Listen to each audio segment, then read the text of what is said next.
संशोधन, 44वें संविधान संशोधन,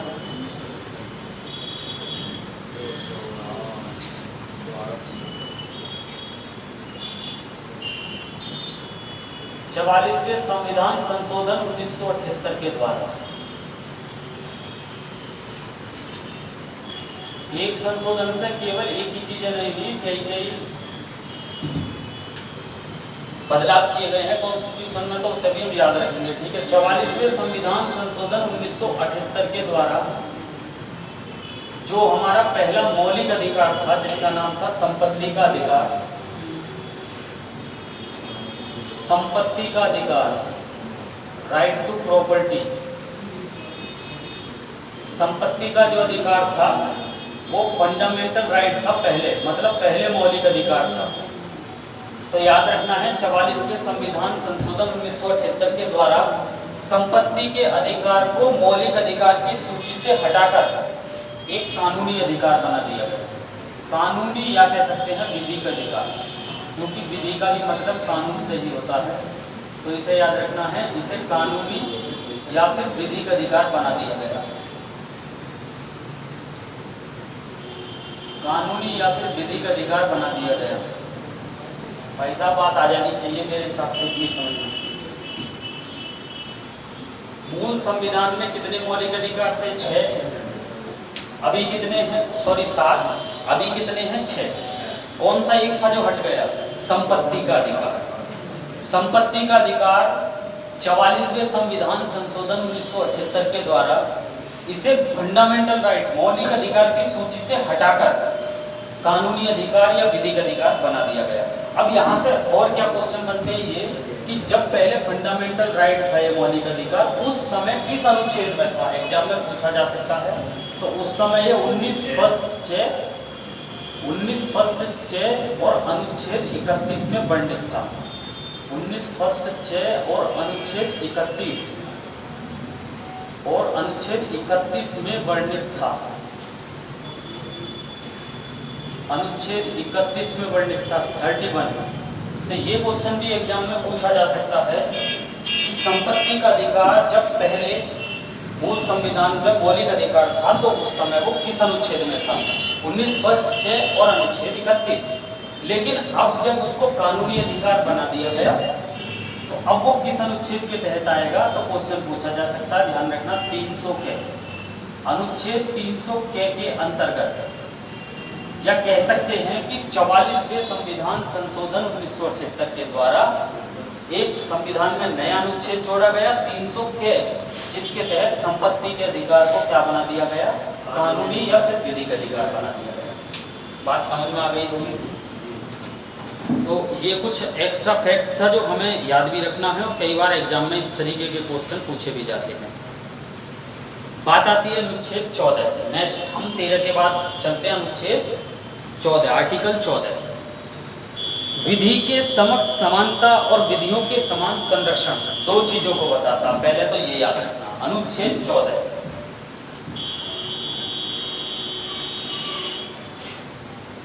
अनुच्छेद 14। देखिए यहाँ से बहुत अच्छे प्रश्न एग्जाम में बनते हैं, क्योंकि हमारा टॉपिक इंपॉर्टेंट है, इसलिए हमें याद रखना। अनुच्छेद 14 मुख्य रूप से दो बातों का ये वर्णन करता है। अनुच्छेद 14 विधि के समक्ष समानता, विधि के समक्ष समांतर, विधियों के समान संरक्षण। ध्यान से सुनना है, अनुच्छेद 14 बताता है विधि के समक्ष समानता,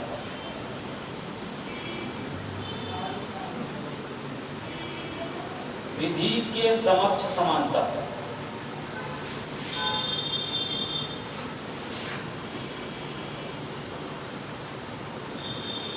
विधि के समक्ष समानता,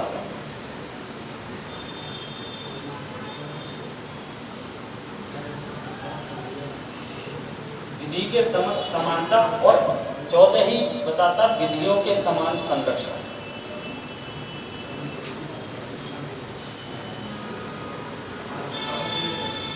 विधियों के समान संरक्षण,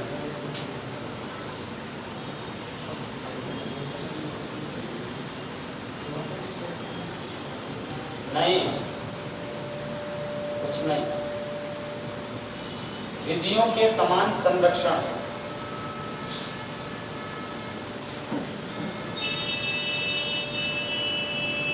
अनुच्छेद 14, जैसे आपके 13 समझ में आया है ना, बिल्कुल 14 भी उसी प्रकार समझ में आ जाएगा एग्जाम में।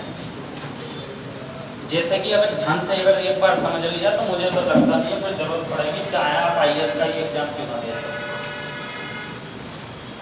दिल्ली पुलिस, तो आप समझते ही हैं फिर क्या है। ठीक है, तो कुल मिलाकर किसी भी एग्जाम के लिए अगर समझना है तो इसको बेहतर तरीके से समझिए। पहले तो सबसे पहले ये याद रखें आर्टिकल 14, अनुच्छेद 14 में क्या, अनुच्छेद 14 जो है दो बातों का विशेष रूप से वर्णन करता है, मैंने अभी बताया।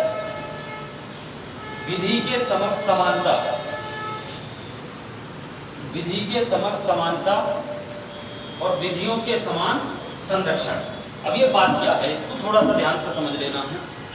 देखिए यहाँ से दो क्वेश्चन तो यही एग्जाम में बन गया और दो और भी हैं। अगर एग्जाम में ये पूछ लिया जाता है कि विधि के समक्ष समानता वाली जो बात है वो किस देश के संविधान से ली गई है, तो विधि के इसमें कंफ्यूज हो जाते हैं कई बार स्टूडेंट वहाँ पर, क्योंकि दोनों ही लगभग सेम से लगते हैं देखने में, तो कहीं ना कहीं कंफ्यूजन हो जाएगा। लेकिन ध्यान रखना विधि के समान विधि के समक्ष समानता ये वाली जो धारणा है ये तो ली गई है ब्रिटेन के संविधान से। अगर एग्जाम में पूछा जाता है ब्रिटेन, ये तो ब्रिटेन के संविधान से ली गई है विधि के समक्ष समानता, ये ध्यान रखनी है। इसका मतलब क्या है, इसका मतलब ये है कानून किसी भी आधार पर किसी भी व्यक्ति के साथ, किसी भी आधार पर किसी भी व्यक्ति के साथ कोई भेदभाव नहीं करेगा। अनुच्छेद 14 क्या कहता है, दो बातों का वर्णन करता है, विधि के समक्ष समानता, विधियों के समान संरक्षण। तो विधि के समक्ष समानता जो बात है, ये जो बात है ये किस देश की अवधारणा है, कहाँ से कॉन्सेप्ट लिया गया है, ये ब्रिटेन से लिया गया है। अगर एग्जाम में पूछी जाती है कि विधियों के समान संरक्षण जो कि अनुच्छेद 14 में ये किस देश के संविधान से लिया गया था, ये US के संविधान से लिया गया, अमेरिका। इसमें कई बार स्टूडेंट कंफ्यूज हो जाते हैं क्योंकि दोनों के आंसर अलग हैं। अगर एग्जाम में पूछे जाते हैं तो इसको सही करना बहुत ज़रूरी है, तो हम दोनों कॉन्सेप्ट को क्लियर करके चलेंगे जिससे कि एग्जाम में क्वेश्चन गलत ना हो। भारतीय संविधान का अनुच्छेद 14, हमारा भारतीय संविधान का पहला जो मौलिक अधिकार है वो समानता का अधिकार है, राइट टू इक्वालिटी, जो कि अनुच्छेद 14 से और 18 के बीच में वर्णित है। अनुच्छेद 14 से लेकर 18 के बीच में राइट टू इक्वालिटी के बारे में बताया गया है, जो कि हमारा पहला मौलिक अधिकार है। कौन सा मौलिक अधिकार है? 6 मौलिक अधिकारों में हमारा पहला मौलिक अधिकार है राइट टू इक्वालिटी, समझ रहे हैं, समानता का अधिकार। तो सीधी सी बात है, मोटी सी, आप लोगों के समझ में आ गई होगी कि जो समानता का अधिकार है वो 14 से 18 तक है। इसका मतलब बात सीधी है कि 14 से 18 के बीच के जितने भी आर्टिकल में बात बताई गई है वो सब किस बात की बताई होगी? समानता की। किसी के साथ कोई भेदभाव नहीं किया जाएगा, लेकिन ज़रूरत पड़ने पर कहीं जरूरी है तो वहाँ किया भी जाएगा। उसका देखिए यहाँ पर आप देख सकते हैं, एक फॉर एग्जाम्पल यहीं पर बहुत अच्छा एग्जाम्पल समझ में आने वाला है। अनुच्छेद 14 में विधि के समक्ष समानता और विधियों के समान संरक्षण की बात है। विधि के समक्ष समानता ब्रिटेन का कॉन्सेप्ट है, ब्रिटेन से ली गई है। विधियों के समान संरक्षण अमेरिका से लिया गया है। इसका मतलब क्या है? इसका मतलब ये है कि कानून किसी भी आधार पर किसी भी व्यक्ति के साथ, चाहे वो कोई भी हो, कोई भी भेदभाव नहीं करेगा। अनुच्छेद 14 के तहत विधि के समक्ष समानता ये बात कहती है। विधियों के समान संरक्षण क्या कहता है? कानून विधियों के समान संरक्षण कहता है विधि अलग अलग वर्गों के साथ अलग अलग व्यवहार कर सकती है। दूसरा ये भी कहता है विधियों के समान संरक्षण। क्यों? इसका कारण है, कोई ये मान के चलिए कोई एक एग्जाम हो रहा है, आप देखते भी होंगे, एक सही व्यक्ति है उसके लिए 1 घंटा का टाइम दिया जाता है, और आप देखते होंगे दृष्टिहीन है, इस तरीके के जो व्यक्ति होते हैं, गूंगे बहरे वगैरह, तो उनको कुछ एक्स्ट्रा टाइम दिया जाता है, 15 मिनट या 10 मिनट या 15 मिनट फालतू। तो वहाँ पर ये वाला कॉन्सेप्ट लागू हो जाता है, ध्यान रखना, वो इसी के तहत दिए जाते हैं। आपने देखा होगा। अच्छा, कहीं रनिंग की बात है, कहीं देखा होगा रनिंग है कहीं पर, तो सीधी सी बात है कि एक जनरली एक सही आदमी है तो वो तो एक अच्छा तरीके से दौड़ेगा। 1 किलोमीटर की रेस है तो अगर उसको टाइम दिया गया वो 5 मिनट में वहाँ दौड़ लेगा 5 मिनट में। लेकिन एक विकलांग व्यक्ति है तो विकलांग व्यक्ति उस सफाई से नहीं दौड़ सकता जितना कि दूसरा दौड़ सकता है। तो उस कॉन्सेप्ट के लिए जो नियम बनाए जाते हैं भारतीय संविधान में, वो विधियों के समान संरक्षण, अनुच्छेद 14 विधियों के समान संरक्षण में ये बात कही गई है कि विधि अलग अलग व्यक्ति के साथ, अलग अलग वर्गों के साथ अलग अलग व्यवहार कर सकती है। मतलब एक बार कह दी गई है नहीं भी करेगी और कर भी सकती है सिचुएशन के आधार पर।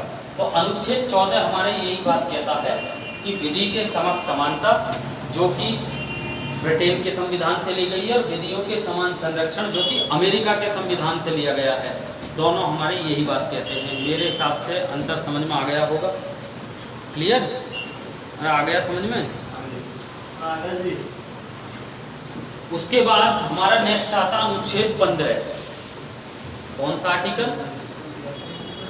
अनुच्छेद 15, आर्टिकल 15। 15 के कई पार्ट हैं, तो 15 फर्स्ट, 15 सेकंड, 15 थर्ड,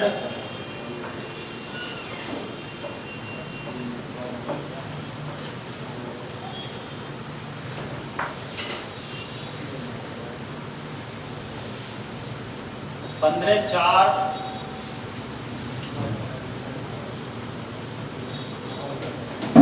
और आपका 15 5।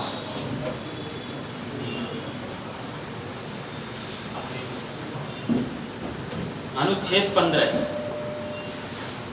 15 को थोड़ा सा ध्यान से समझना है, क्योंकि इस तरीके क्वेश्चन एग्जाम में पुट अप होते हैं कई बार। अब